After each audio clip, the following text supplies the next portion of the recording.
So good morning all of you. I am Prabhakar Kumar and today I am going to take a lecture on the topic of angina pectoris. तो angina pectoris जो आपका basically होता क्या है, जो आपका ये आपका one of the major complication mainly heart cardiac से रिलेटेड मेजर कॉम्प्लिकेशन है, जिसमें आपका क्या है इस्चेमिक चेस्ट पेन क्या जो सीवियर चेस्ट पेन फील होगा। मीन्स क्या जो चेस्ट पेन का सेंसेशन होगा, जिस अगर ये अनट्रीटेड रहा तो आगे चल के क्या होगा, फाइनली मायोकार्डियल इन्फेक्शन को लीड करेगा। बेसिकली इसमें होता क्या है एंजाइना पेक्टोरिस में, जो आपका सीवियर चेस्ट पेन या discomfort of the heart. Obviously जब आपका कोरोनरी आर्टरी से आपका ऑक्सीजन का प्रॉपर फ्लो नहीं होगा, जिसकी वजह से क्या होगा, जो आपका ऑक्सीजन का डिफिशियंसी हो जाएगा। ऑक्सीजन का डिफिशियंसी जैसे ही होगा तो वहाँ पे क्या होगा, तो आपका चेस्ट पेन फील होगा। क्लियर। तो it occurs when the heart muscles does not gets enough oxygen. मतलब ये इसका होने का मेजर कॉज क्या है, जब हमारा हार्ट मसल्स का सेल्स है जिसको क्या बोलते हैं मायोसाइट। क्लियर। तो वो जो है जो जितना क्वांटिटी में उसको ऑक्सीजन का रिक्वायरमेंट है उतना उसको डिमांड फुलफिल नहीं हो रहा है, तो जिसकी वजह से ये कॉम्प्लिकेशन जो है एंजाइना पेक्टोरिस वो कॉज करता है। तो usually it is caused by the reduced blood flow to the heart. जो हम लोग जानते हैं जो हमारा हार्ट को ब्लड कौन सप्लाई करता है, कोरोनरी आर्टरी। तो कोरोनरी आर्टरी में कोई सा भी कॉम्प्लिकेशन आ जाए, जैसे सपोज आपका प्लेग प्लेग फॉर्मेशन हो गया, मीन्स क्या जो अथेरोस्क्लेरोसिस, तो प्लेग फॉर्म हो गया तो और अगर वो प्लेग फिर से अगर रप्चर हो गया, देन हम देख रहे हैं तो वहाँ पे थ्रोम्बोसिस भी हो जा रहा था। रीजन क्या था, जो आपका ब्लड सेल्स का एक्यूमुलेशन हो रहा था, मीन्स जमा डिपोजिशन होना शुरू हो जा रहा। इसकी वजह से वो क्या करेगा, आपका ब्लड वेसल्स को नैरो कर देगा, मीन्स क्या जो एरिया को ब्लड फ्लो का एरिया को कम कर देगा। तो जिसकी वजह से अगर ब्लड वहाँ पे नहीं पहुँचे, कम ब्लड पहुँचेगा तो ऑब्वियसली ब्लड कम ऑक्सीजन लेके आएगा, तो जिसकी वजह से आपका ये एंजाइना जो है आपका कॉम्प्लिकेशन होता है। क्लियर। फिर मेनली ये क्या है, जो warning sign of coronary artery disease, ये आपका इससे आपका ये भी पता चलता है इस्चेमिक चेस्ट पेन से, जो आपका आपको कौन सा कॉम्प्लिकेशन है, coronary artery disease. Coronary artery disease क्या होता है, the formation of cholesterol and fat plaque of inside the blood vessels. Clear. तो वो जो प्रोसेस होगा जो जिसके वजह से क्या होगा, डिसरप्शन होगा ब्लड फ्लो में, मीन्स क्या प्रॉपरली जो है adequate amount of blood flow नहीं हो पाएगा। तो जिसके इसके वजह से क्या पता चलेगा, जो आपको कोरोनरी आर्टरी डिजीज का भी कॉम्प्लिकेशन हो सकता है। क्लियर। जैसे है ना, ऑक्सीजन नहीं पहुंच रहा है, चेस्ट में फील होगा, कोई भी इजीली हेल्थ स्पेशलिस्ट ये तो बोल सकता है ना, तो हो सकता है there may be blockage in your coronary arteries. Clear. फिर नेक्स्ट क्या आपका नॉर्मल वर्सेस डिजीज्ड हार्ट, मतलब क्या जो दो स्टेट होता है हार्ट का, एक होता है नॉर्मल स्टेज, एक होता है डिजीज स्टेट। तो नॉर्मल स्टेज में क्या होता है, mainly coronary artery supply enough bloods and oxygen to the heart muscles. इसमें क्या होता है नॉर्मल कंडीशन में, क्योंकि वहाँ पे कोई ब्लॉकेज या कॉन्स्ट्रिक्शन नहीं था, जिसकी वजह से आपका क्या था, जो एक प्रॉपर अमाउंट में ब्लड सप्लाई हो रहा था आपका हार्ट मसल सेल्स में।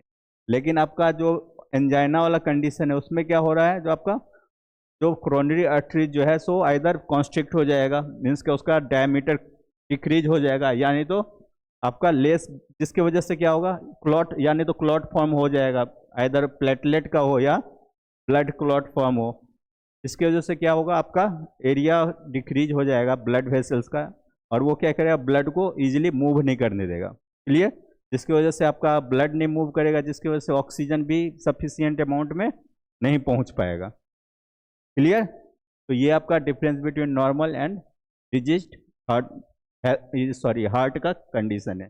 तो फिर नेक्स्ट क्या आपका टाइप्स ऑफ एंजाइना। तो बेसिकली जो एंजाइना जो है सब 3 टाइप्स में डिवाइड है। ठीक है, पहला कौन सा है, स्टेबल एंजाइना, दूसरा अनस्टेबल एंजाइना, और लास्ट वन वेरिएंट एंजाइना। ठीक है। तो आपका स्टेबल एंजाइना क्या होता है, जो it is characterize by the predictable pain during exertion relieved by rest and medication. मतलब क्या ये आपका मेनली कब होता है, जो मेनली पेन का सेंसेशन फील होगा, मेनली रेस्ट कंडीशन है, जैसे सपोज आप रेस्ट कर रहे हो उस वक्त क्या होगा, सडन सा चेस्ट पेन फील हो गया। ठीक है। तो वो आपको किस में आता है, स्टेबल एंजाइना में। क्लियर। और यानी तो हम कोई मेडिसिन लिए हैं जिसकी वजह से भी कभी कभी होता है जो चेस्ट पेन फील होता है। क्लियर। तो उसको हम क्या बोलेंगे, स्टेबल एंजाइना। अनस्टेबल एंजाइना क्या होता है, जो it is an emergency characterised by the unpredictable pen at rest और इंक्रीजिंग सीवियरिटी। ये क्या होता है, जो इसमें अनप्रिडिक्टेबल मीन्स प्रिडिक्टेबल, अनप्रिडिक्टेबल जानते हो आप लोग। प्रिडिक्टेबल मतलब हम लोग को ऐसा लग जाता है, जो अनुमान नहीं बोलते हैं, जो हाँ अनुमान लगाते हैं जो ये ऐसा होगा। अनप्रिडिक्टेबल मीन्स क्या, सडन हो जाना। क्लियर। ये कौन सा आपका अनस्टेबल मीन्स क्या, सडन इसका कॉम्प्लिकेशन हो सकता है, पेन, और इसका पेन जो है ना स्लोली स्लोली बढ़ता ही जाएगा। क्लियर। तो ये आप किस में आ जाएगा, अनस्टेबल एंजाइना में। लास्ट कौन सा है आपका, variant angina. Variant angina it is caused by the coronary artery spasm rather than blockage. ये मेनली वेरिएंट एंजाइना जो है ना, सो आपका ब्लॉकेज की वजह से नहीं होता है आपका, ये किसकी वजह से आता है, वैसो कॉन्स्ट्रिक्शन। कोरोनरी आर्टरी का जो है, जो डायमीटर अगर कम हो गया ड्यू टू रास सिस्टम। क्लियर आपका। तो ये आपका ये जो वेरिएंट एंजाइना किसकी वजह से है, due to vasoconstriction of the coronary arteries की वजह से क्या होता है आपका, वेरिएंट एंजाइना। क्लियर। तीनों में कोई डाउट। फिर नेक्स्ट का है आपका एंजाइना। तो नॉर्मली हम बता रखे थे, तो वेरिएंट में क्या हो रहा था, जो आपका ये आपका कोरोनरी आर्टरी है, तो इसका कॉन्स्ट्रिक्ट हो गया, मीन्स क्या, जो डायमीटर कम हो गया। डायमीटर कम होगा तो ब्लड अगर इधर से इधर आएगा तो ब्लड का सप्लाई कम हो जाएगा। मीन्स क्या, जो यहाँ पे आ गया बहुत प्रेशर से भी निकलेगा ब्लड, तो वो प्रेशर यहीं पे ना एग्जर्ट करेगा। क्लियर। अनस्टेबल एंजाइना में क्या होता है, जो आपका क्लॉट, ये आपका एथेरोस्क्लेरोसिस होगा, means formation of cholesterol and fat plaque over the blood vessel surface, जिसकी वजह से क्या होता है, उसका रप्चर हो जाएगा। मीन्स क्या, जो सुपरफिशियल लेयर जो है आपका, जो प्लैग फॉर्म हुआ है वो टूट जाएगा, जिसकी वजह से क्या होगा आपका, वहाँ पे ब्लड सेल्स का डिपोजिशन होना शुरू हो जाएगा। और ये आप देख रहे हो डार्क कलर में, ये ब्लड क्लॉट फॉर्म कर लिया है। क्लियर। और स्टेबल एंजाइना, स्टेबल एंजाइना में क्या होता है, जो आपका जो ब्लड वेसल्स का जो वाल है उस पर क्या होता है, जो कोलेस्ट्रॉल या फैट का क्लॉट फॉर्म कर लेगा, जिसकी वजह से भी आपका डायमीटर कम हो जाए। क्लियर। बस इसमें यही है आपका, वेरिएंट एंजाइना सिर्फ किसके वजह से होता है, वैसो कॉन्स्ट्रिक्शन की वजह से, और थेरोस्क्लेरोसिस या थ्रोम्बोसिस की वजह से नहीं होता। क्लियर। इसका रिस्क फैक्टर कौन सा है, अथेरोस्क्लेरोसिस, तो कॉमन सी बात है, मतलब कोई भी ऐसा चीज़ जिसकी वजह से हमारा ब्लॉकेज हो, यानी तो डायमीटर कम हो, तो जिसकी वजह से ब्लड सप्लाई भी कम होगा। तो पहला फैक्टर कौन सा होगा, एथेरोस्क्लेरोसिस। तो एथेरोस्क्लेरोसिस सबको पता ही है, जो plaque formation due to the deposition of cholesterol and fat layer. या क्लियर ये आपका। फिर नेक्स्ट कौन सा आपका, high blood pressure and cholesterol. आपका ब्लड प्रेशर भी अगर बढ़ जाएगा तो उससे भी ये आपका कॉम्प्लिकेशन होगा। क्लियर। एंड कोलेस्ट्रॉल का लेवल भी, कोलेस्ट्रॉल एंड फैट का लेवल भी बढ़ने की वजह से होगा। रीजन क्या है, जो हम लोग जानते हैं, अगर ज़्यादा कोलेस्ट्रॉल रहेगा हमारा सिस्टेमिक सर्कुलेशन में, तो वो इजीली ब्लड वेसल्स का जो वाल है उस पर चिपकना शुरू कर देगा, जिसकी वजह से क्या होगा, स्लोली स्लोली वहाँ पे लेयर बनते चले जाएगा कोलेस्ट्रॉल या फैट का, और वो ब्लॉकेज क्रिएट कर देगा। नेक्स्ट क्या है आपका, जो वही आपका जो बताए थे, जो मॉडिफाइबल जो लाइफ स्टाइल है, इसमें स्मोकिंग, सिगरेट स्मोकिंग, फिर से सिगरेट स्मोकिंग क्यों कॉज करता है वो भी पता ही है। सिगरेट स्मोक करने से क्या होता है, कार्बोक्सी हीमोग्लोबिन का कंसंट्रेशन बढ़ जाएगा as compare to oxyhaemoglobin. And अगर उसका कंसंट्रेशन बढ़ गया तो वो क्या करेगा, हम लोग देखे थे ना, जो आपका पैरो रिसेप्टर, कीमो रिसेप्टर रहता है, कीमो रिसेप्टर एक्टिवेट होगा तो क्या करता है, वो वैसो कॉन्स्ट्रिक्शन कॉज करता है। तो वैसो कॉन्स्ट्रिक्शन कॉज करेगा तो ऑब्वियसली आपका ब्लड वेसल्स को डायमीटर को डिक्रीज करेगा। ओबेसिटी, ओबेसिटी क्यों बोल रखा है, क्योंकि फैट का डिपोजिशन हो रहा है हमारा बॉडी सरफेस पे, तो ये क्या हो रहा है, जो ब्रेक होके कहाँ जाएगा आपका, सर्कुलेशन में जाएगा। सर्कुलेशन में जाने की वजह से ये भी आपका प्लैग फॉर्म कर देगा। क्लियर। लैक ऑफ एक्सरसाइज, और ये इसके साथ एक और चीज़ जुड़ा होता है, डायबिटिक भी। अगर ज़्यादा ओबेस पेशेंट है तो उसमें डायबिटिक का भी कॉम्प्लिकेशन रहता है, तो डायबिटिक पेशेंट को भी कार्डियोवास्कुलर डिजीज होने का ज़्यादा चांसेस रहता है। लैक ऑफ एक्सरसाइज मतलब कोई सा भी हम मतलब खाना खा रहे हैं, ऐसे ही सो जा रहे हैं, कुछ मीन्स क्या एक्सरसाइज नहीं कर रहे, तो जिसकी वजह से भी हमारा ये कॉम्प्लिकेशन होता है। तो नेक्स्ट, उसके बाद नेक्स्ट वन क्या आपका, diabetes, family history of the heart disease. मतलब डायबिटीज तो बोल ही रखे, जो आपका क्या है, ये मेटाबॉलिक डिजॉर्डर है।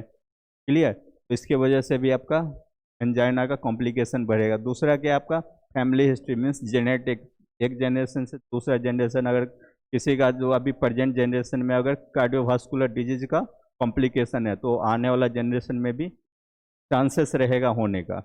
क्लियर।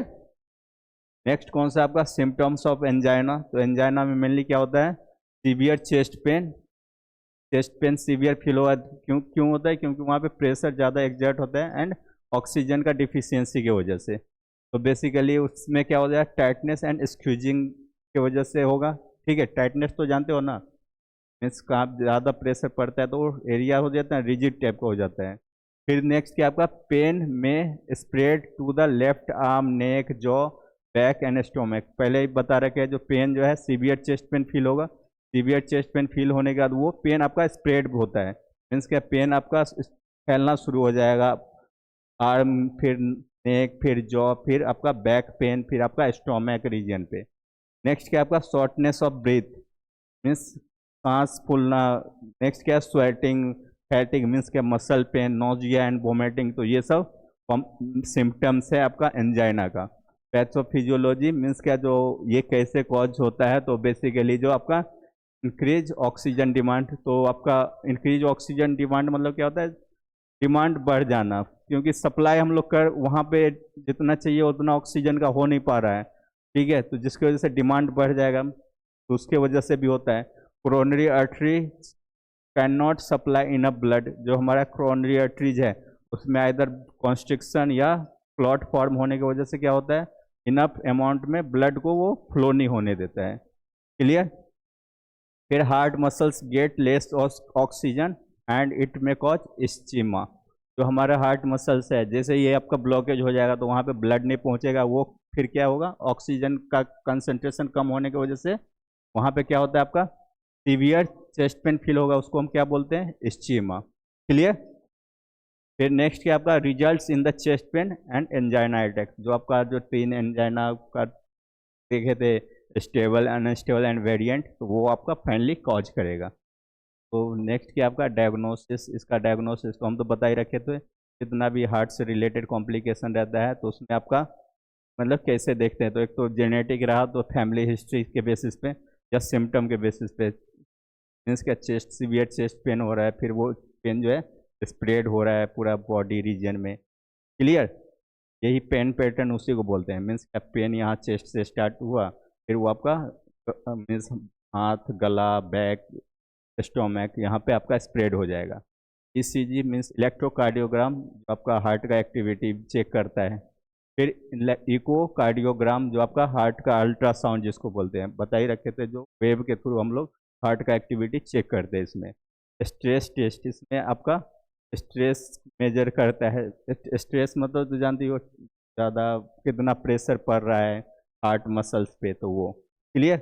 फिर नेक्स्ट क्या है आपका एंजियोग्राफी। एंजियोग्राफी मतलब क्या होता है, जो एंजियो ब्लड वेसल्स को रिप्रेजेंट करता है, उसका ग्राफी मीन्स क्या, जो अगर ब्लॉकेज है कि नहीं उसको देख चेक करते हैं। अगर ब्लॉकेज है तो सर्जरी से हो या उसको प्लेग को ब्रेक करने वाला मेडिसिन से हो तो उससे ट्रीट करेंगे। मैनेजमेंट मीन्स क्या, how to treat angina pectoris, means क्या कैसे एंजाइना है कॉम्प्लिकेशन है तो उसको कैसे कम करें। पहला क्या है आपका लाइफ स्टाइल चेंजेस, क्या जो जो हम लोग अपना रूटीन में चेंज कर सकते हैं। तो avoid consuming smoking and alcohol, means क्या, जो smoking as well as alcohol को टोटली अवॉइड करके चलना है। फिर नेक्स्ट क्या आपका हेल्दी डाइट, जिस हेल्दी डाइट मतलब जिसमें लो फैट, लो कोलेस्ट्रॉल हो। फिर आपका रेगुलर एक्सरसाइज, क्या जो डेली बेसिस पे पीरियडिक वे में, मीन्स क्या डेली सुबह में या शाम में 1 घंटे के लिए रेगुलर एक्सरसाइज करना है। फिर स्ट्रेस मैनेजमेंट मीन्स क्या योगा मेडिटेशन करके जो है, तो तनाव नहीं बोलते, मानसिक तनाव उसको कम करना। फिर नेक्स्ट क्या आपका फार्माकोलॉजिकल ट्रीटमेंट। फार्माकोलॉजिकल ट्रीटमेंट तो क्या हो गया, जो आपका मेडिसिन के थ्रू जो हम लोग कोई भी डिजीज को टैकल करते हैं, ओवरकम करते हैं। तो उसमें क्या पहला कौन सा आपका नाइट्रेट्स, तो इसमें का क्लासिफिकेशन में आपका नाइट्रोग्लिसरीन आता है, जो कि हमारा वैसो डायलेटर का काम करता है। कि हमारा ये क्यों हो रहा था, वैसो कॉन्स्ट्रिक्शन की वजह से नाइट्रोग्लिसरीन हम देते हैं तो वो क्या करता है, वैसो डायलेट करता है। Clear. Beta blocker, beta blocker जो है आपका देने से क्या होगा, एटिनोलोल इसमें आता है, ये क्या करता है आपका रिड्यूस्ड ऑक्सीजन डिमांड, तो हमारा ऑक्सीजन का डिमांड ये कम करता है। ऑक्सीजन का डिमांड कम होना मतलब क्या, ऑक्सीजन का सप्लाई हो रहा है, क्लियर। ऑक्सीजन का सप्लाई होगा मीन्स हमारा हार्ट सही से, फिर वो चेस्ट पेन फील नहीं होगा। Calcium channel blocker, calcium channel को ब्लॉक कर देगा। कैल्शियम चैनल ओपन होने की वजह से क्या हो रहा था, हमारा एक्टिन मायोसिन मिलके कॉन्स्ट्रिक्ट कर रहा था, तो अगर कैल्शियम को आने देना बंद कर देंगे तो डायलेट रहेगा, ठीक है। तो ये क्या करेगा, आर्टरी को रिलैक्स कर देगा। फिर नेक्स्ट क्या आपका anti platelets, anti platelets means क्या, जो थ्रोम्बोसिस को रोके, ठीक है। तो आपका कौन सा है, एस्प्रिन या क्लोपिडोग्रेल, ये करके दो मेडिसिन है जो हम लोग ब्लड को थिन करने के लिए देते हैं, या एंटी प्लेटलेट एक्टिविटी है जिसकी वजह से क्या होता है, क्लॉट नहीं फॉर्म होने देगा। तो यहाँ पे लिखा है प्रिवेंट क्लॉट्स। फिर नेक्स्ट क्या है, स्टैटिन्स, तो स्टैटिन्स जो मेडिसिन है तो मेनली हम लोग देते हैं जिसकी वजह से क्या होता है, आपका कोलेस्ट्रॉल का डाइट को रिड्यूस कर देता है, क्लियर। मीन्स इसको मेटाबोलाइट करके हमारा बॉडी से रिमूव करना शुरू कर देगा। फिर सर्जिकल जो आपका नॉर्मली है, जो आपका तो मेडिसिन से ट्रीट नहीं होने लायक है, मीन्स क्या कॉम्प्लिकेशन कुछ ज़्यादा है, उसमें सर्जरी ही चाहिए होगा। उसमें अगर angioplasty and tent placement therapy से करेंगे, जिसमें क्या होगा, ओपन ब्लॉक्ड आर्टरी, जो अब आर्टरीज जो है हमारा वो ब्लॉकेज हो गया, तो उसको सर्जरिकल इंटरवेंशन करके उसको ब्लॉकेज को क्लियर करेंगे, क्लियर। नेक्स्ट कौन सा आपका बाईपास सर्जरी, ये आपका मेथड है सर्जरी का नाम, क्लियर। इसमें क्या हुआ, जो आपका new pathway for blood flow, इसमें क्या करता है, जो नया वहाँ पे पाथवे बनाता है जिधर से ब्लड का प्रॉपर फ्लो हो जाए, क्लियर। न्यू मतलब क्या, जो पहले से था उसको नहीं, दूसरा एक चैनल बनवा देगा। कॉम्प्लिकेशन अगर अनट्रीटेड रहा तो मतलब होता है ना, जैसे अगर हो रहा है एंजाइना हो रहा है लेकिन हम लोग उसको नेग्लेक्ट करके चल रहे हैं, तो एक टाइम आएगा तो वो क्या लीड कर सकता है, तो आपका हार्ट अटैक, जो नॉर्मली क्या हो रहा है, मायोकार्डियल इन्फेक्शन। फिर नेक्स्ट क्या है, हार्ट फेल्यूर, हार्ट फेल हो जाना। फिर एरिथमिया मीन्स एबनॉर्मल रिदम। फिर sudden cardiac death, sudden cardiac death मतलब आपका हार्ट का जितना भी सेल है आपका due to the deficiency of oxygen सब सेल्स डेथ होना शुरू करेगा। एक टाइम आएगा जो आपका टोटली हार्ट मसल्स इनएक्टिव हो गया, मीन्स काम, मीन्स वो आप फंक्शनिंग नहीं रहा, क्लियर। तो आज का टॉपिक में क्या क्या देखे थे, जो आपका हार्ट का कार्डियक डिजॉर्डर था। कार्डियक डिजॉर्डर तो जानते हो आप लोग, तो बेसिकली जो हार्ट जब डिस्कम्फर्ट जोन में चला जाता है, मीन्स प्रॉपर फंक्शनिंग नहीं करता है, तो उसको हम कार्डियक डिजॉर्डर बोलते हैं। कार्डियक मसल से वो बना हुआ है ना। इसमें आपका एंजाइना टॉपिक था, एंजाइना में क्या हो रहा था, जो severe chest pain due to the less और reduce oxygen supply to the heart muscles, clear. इसमें कौन कौन से टाइप थे, स्टेबल, अनस्टेबल एंड वेरिएंट। फिर नेक्स्ट क्या आपका सिम्टम, तो सिम्टम पहला क्या है, जो सीवियर चेस्ट पेन फील होगा, फिर वो आपका ब्रेथलेसनेस, फिर आपका नेक्स्ट क्या है, फैटिक, नोजिया, वोमिटिंग, तो ये सब आपका सिम्टम्स हो गए। फिर डायग्नोसिस मीन्स क्या, कैसे हम लोग को पता चलेगा जो आपका एंजाइना है या नहीं, तो वो आपका ईसीजी से, एंजियोग्राफी से, या स्ट्रेस टेस्ट से। फिर आपका एक और है जो आपका ब्लड टेस्ट से भी पता कर सकते हो, जो ब्लड में कोलेस्ट्रॉल रहेगा जो ब्लॉकेज करता है, से भी पता चल जाएगा। ट्रीटमेंट तो पहला कौन सा है, जो हम लोग लाइफ स्टाइल मॉडिफिकेशन, मतलब कि अवॉइड स्मोकिंग एंड एल्कोहल, उसके बाद टेकिंग हेल्दी डाइट के अलावा आपका क्या है, जो नेक्स्ट क्या है, रेगुलर एक्सरसाइज। फिर आपका मेडिसिन में आता है, तो मेडिसिन में कैल्शियम चैनल ब्लॉकर, नाइट्रोग्लिसरीन जो आपका वैसो डायलेटर का काम करता है। फिर आपका जो भी स्टेटिन्स है जो कोलेस्ट्रॉल का लेवल को कम कर रहा है। फिर सर्जिकल मेथड जहाँ पे आपका मेडिसिन से नहीं ठीक हो सकता है, मीन्स क्या ज़्यादा सीवियरिटी है, मीन्स क्या ब्लॉकेज कुछ ज़्यादा है, तो वहाँ पे हम क्या करेंगे, सर्जिकल इंटरवेंशन से। तो आज के लिए इतना ही, थैंक यू सो मच।